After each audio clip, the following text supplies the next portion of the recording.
మరియు లింగోజిగూడ కార్పొరేటర్ రాజశేఖర్ రెడ్డి గారికి, మా కాంగ్రెస్ కార్యకర్తలకు అందరికీ, మన విఎంఎం హోమ్ వాకర్స్ విఘ్నులు వాళ్ళందరికీ కూడా నా యొక్క నమస్కారములు. దయచేసి మీరు ఈడ ఎట్లున్నదంటే, ఇప్పుడు మన కేసీఆర్ గారు మరి ఆయన ఏంది ఒక బ్రోకరు, పాస్పోర్ట్ బ్రోకర్, ఆయన పాస్పోర్ట్ బ్రోకరు. ఇంకా ఆయన పాస్పోర్ట్ బ్రోకరే కాక తర్వాత ఏం చేసిండు, దుబాయ్కి తీసుకుపోతా అని చెప్పి ఒకరిని బొంబాయిలో దించిండు, ఒకరిని ఢిల్లీలో తీసుకుపోయి దించిండు.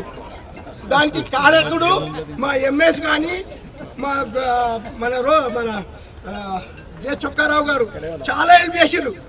ఆ తర్వాత ఏం చేసిండు, మనను మా కాంగ్రెస్ లీడరు టీపీసీసీని అది దొంగ అంటాడు.